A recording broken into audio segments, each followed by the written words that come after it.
My fiancé told my sister in a wheelchair to stay out of the photos, but what happened on the wedding day shocked all of us. Emma stays out of the ceremony photos, my fiancé Lauren said. The wheelchair ruins the aesthetic. My sister Emma sat frozen, tears welling in her eyes. We were at the final wedding planning meeting, 6 people around Lauren's parents' dining table, 8 days before a wedding that cost more than most people's cars. Excuse me? I said. You heard me? Lauren didn't look up from her Pinterest board. I've spent 2 years planning this wedding. Every detail is perfect. I'm not having a wheelchair in my pictures. Emma's hands gripped her armrests, the same armrests she'd been gripping since the car accident 4 years ago that took her legs and, apparently, her value in Lauren's eyes. Lauren, I'm Jake's only sister, and I'm sure you'll have a lovely view from the audience, my mother gasped. Lauren's mother looked uncomfortable, but said nothing. That's my sister, I said quietly, and this is my wedding. Lauren finally looked at me with those blue eyes I used to think were beautiful. Now they just looked cold. Jake, be reasonable. We're spending $40,000. The photographer costs $3,000 alone. I will not have my album ruined. Ruined, I repeated. You know what I mean. Emma wheeled backward. It's fine. I'll skip the wedding. No, I said. You won't. Lauren's eyes narrowed. Jake, don't make this difficult. I'm not making anything difficult.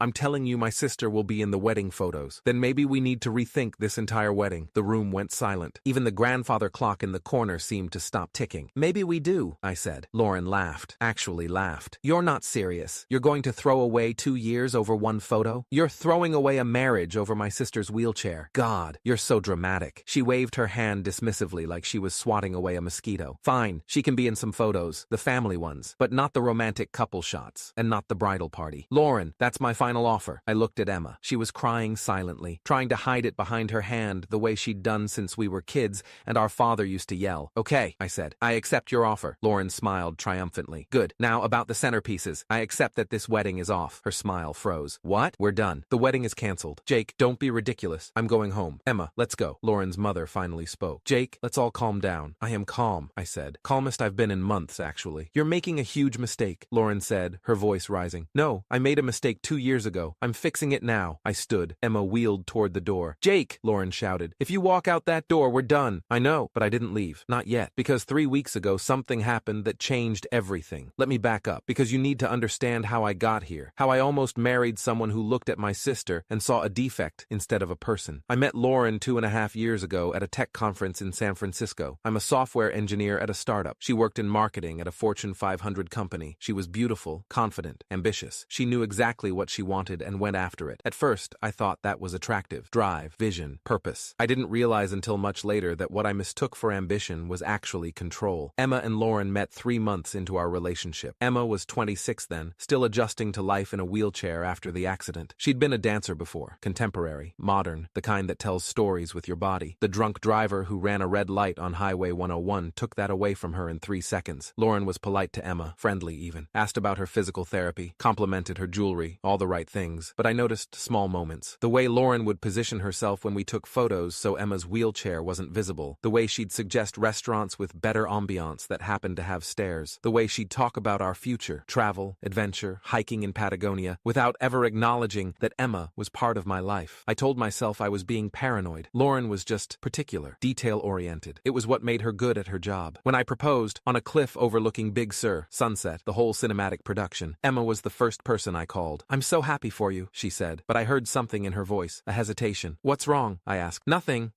Jake, are you sure? Sure about what? That she loves all of you, not just the parts that fit her aesthetic. I laughed it off. You barely know her. I know. Maybe that's the problem. I should have listened. The wedding planning started immediately. Lauren had been collecting ideas since she was 12, apparently. She had 3 Pinterest boards, a binder with dividers, and opinions on everything from napkin folds to the exact shade of ivory for the invitations. I was fine with most of it. I didn't care about centerpieces or chair covers or whether we did a first look before the ceremony. I just wanted to marry her. But slowly, things started to feel off. We need to limit the guest list, Lauren said one night, 4 months into planning. We were sitting in her apartment, surrounded by fabric swatches. Okay, how many? 150, max. The venue cap's at 200, but I want it to feel intimate. That's fine. I've got about 30 people on my side. Family, close friends, some work people. Is Emma bringing a +1? I looked up from my laptop. I don't know. Why? Just asking. Wheelchairs take up more space. If she brings someone, that's 3 seats instead of 2. My stomach tightened. 3 seats. For her, her date, and the wheelchair. I'm just trying to plan the seating chart. Lauren, Emma is my sister. She gets a +1 like everyone else. I didn't say she couldn't. I'm just planning. But I heard what she wasn't saying. Emma's presence was a logistical problem, a space issue, an inconvenience. I let it go. I was good at that. Letting things go, smoothing things over, keeping the peace. 2 months later, Lauren suggested Emma wear a specific dress. I'm doing a champagne and gold color scheme for the bridal party, she explained. I thought Emma could wear champagne too. Match the bridesmaids. There's this beautiful dress at Nordstrom. That's really thoughtful, I said. And maybe she could wear a shawl, something elegant, draped over her lap in the chair. I saw it on a blog once. It looked really sophisticated. There it was again, that tightness in my chest. You want her to cover the wheelchair, not cover. Dress it up. Make it part of the aesthetic. Lauren, it's not a decoration. It's how she moves. I know that. God, Jake, why are you being so sensitive? I'm trying to include her, but she wasn't. She was trying to hide her. I told Emma about the shawl suggestion. She was quiet for a long time. It's fine, she finally said. If it makes her happy, I'll wear a shawl. You don't have to. Jake, I don't want to cause problems. This is your wedding. It's our wedding, and you're my sister. I know, but Lauren is going to be your wife. Pick your battles. So I did. I let the shawl thing go. Emma wore champagne. She'd wear the shawl. Everything would be fine. Except it wasn't fine. 3 weeks before the wedding, I came home early from work. Lauren was on the phone in the living room. I heard her voice before I saw her. I know, it's such a nightmare. The wheelchair is literally ruining every photo concept I have. I froze in the hallway. No, I tried to tell Jake, but he gets all defensive. It's like, I get that she's your sister, but this is my wedding, you know? My blood went cold. Exactly. Thank you. God, you're the only one who understands. Everyone else acts like I'm a monster for wanting nice photos. She was talking to Megan, her maid of honor, her best friend since college. I was thinking we could seat her behind one of the tall centerpieces during the ceremony, the ones with the high greenery. That way she's technically there, but not visible. I must have made a sound, or maybe she just sensed me. Lauren turned, saw me standing there. Hey babe, I have to go. Talk later. She hung up. How long have you been standing there? Long enough. Jake, you want to hide my sister behind a plant. That's not, you're twisting what I said. You called her a nightmare. You said the wheelchair is ruining your photos. Lauren's face flushed. You don't understand the pressure I'm under. This wedding has to be perfect. My mother's friends are coming. My boss is coming. People from my firm. Everything has to look what? Able-bodied? Professional. Put together. Like we have our shit together. And Emma doesn't fit that image. Lauren's silence was answer enough. I walked to the bedroom, started throwing clothes into a duffel bag. What are you doing? Lauren asked from the doorway. I'm staying at Emma's for a few days. Jake, you're overreacting. Am I? Because it sounds like my fiancée is embarrassed of my disabled sister. Sounds like she wants to hide her. Sounds like she thinks Emma's presence will ruin her perfect aesthetic. I never said that. You said the wheelchair is ruining your photos. What's the difference? I zipped the bag and pushed past her. Jake, wait. Can we please just talk about this? I stopped at the door. What's there to talk about? You made it clear how you feel. I love you. You know that. Do you love Emma? She hesitated. Just half a second. But it was enough. I left. I spent that night at Emma's apartment. She was still up, working on her laptop. She did graphic design from home now, freelance, building a new life after the accident took the old one. What happened? She asked when she saw my face. I told her everything. The phone call, the plant comment, all of it. Emma was quiet for a long time. Then she said, Jake, you don't have to cancel your wedding over me. This isn't about you. It's about her, about who she really is. Maybe she's just stressed. Weddings make people crazy. Stress doesn't make you hide people. Stress doesn't make you see wheelchairs as aesthetic problems. Emma rolled closer. What are you going to do? I don't know, but I can't marry someone who looks at you and sees a decoration error. That night, I couldn't sleep. I kept replaying Lauren's words, the casual cruelty of it, the ease with which she'd suggested hiding my sister,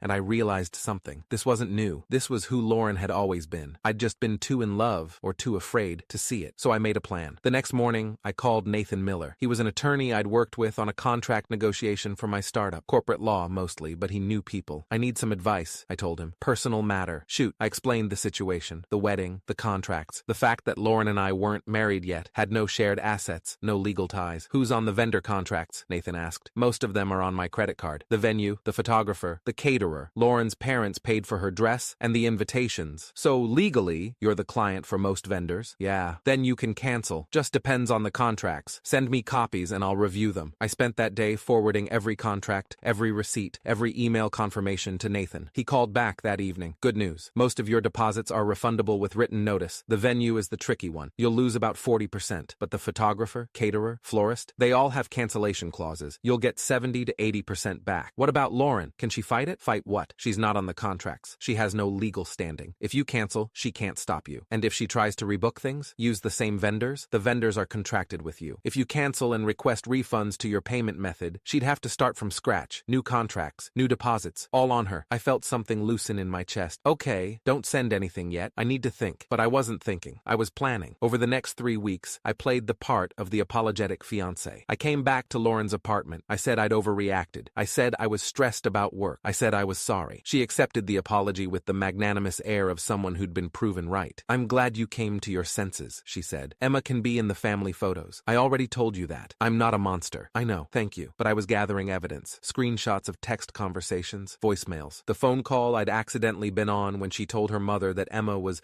bringing down the vibe of the whole wedding. I wasn't planning to use them, not publicly, but I wanted leverage, just in case. Meanwhile, I quietly did 3 things. First, I called every vendor, verified that my name and credit card were the primary on file, made sure Lauren couldn't make changes without my approval. Second, I drafted cancellation emails, professional, polite, ready to send with one click. Third, I prepared a message to all 150 wedding guests, explaining in detail why the wedding was canceled, including quotes, evidence, Lauren's own words about Emma. I saved it as a draft, just in case, because I wanted to believe she'd change, that she'd wake up one morning and realize what she was doing. That love would be enough to make her see Emma as a person, not a problem. But then came the final planning meeting, and she said those words. Emma stays out of the ceremony photos. The wheelchair ruins the aesthetic. And I knew she wasn't going to change. This was who she was. And if I married her, I'd spend the rest of my life watching her erase the people I loved to protect her perfect image. So I made my choice. I'm sending this now, I said, standing in Lauren's parents' dining room. Sending what? Lauren demanded. I pulled out my phone, opened my email, hit send on the message I'd drafted weeks ago. To all wedding vendors, the wedding scheduled for June 15th is canceled effective immediately. All deposits are to be refunded to the original payment source, my accounts. Do not release any funds to Lauren Mitchell. Lauren's face went white. You can't. I already did. Check your email. She grabbed her phone, started scrolling frantically. I watched her face cycle through disbelief, rage, panic. The venue, the caterer, the photographer, they're all copied, I continued. $26,000 in deposits, all coming back to me. That's my wedding, Lauren screamed. No, it was our wedding. Now it's nothing. My parents paid for things. Your parents paid for your dress and the invitations. $3,000 total. Everything else was mine. Lauren's mother looked like she might faint. Her father, silent until now, stood up. Jake, this is extreme. Is it? Your daughter just told my sister that her wheelchair ruins the aesthetic, that she can't be in photos at her own brother's wedding. How would you feel if someone said that about your daughter? He had no answer. You planned this, Lauren whispered, staring at me like she was seeing me for the first time. You've been planning this for 3 weeks since I heard you call my sister the wheelchair problem. Emma stared at me. Jake, you didn't have to. Yes, I did. My phone started buzzing. Confirmation emails from vendors, refund processing notifications, the systematic dismantling of Lauren's perfect wedding happening in real time. Lauren's face twisted with rage and something else, fear. You'll never find anyone better than me. I'm not looking for better. I'm looking for decent. I headed for the door. Emma followed. Wait, Lauren's voice cracked. We can fix this. I'll apologize. Emma can be in all the photos. Please, Jake, I'll do anything. I stopped, turned. Lauren, if you'd said that 3 weeks ago, we'd be getting married in 8 days. But you didn't. You doubled down. You made my sister cry 3 times during planning meetings. You suggested she wear a shawl to cover the chair.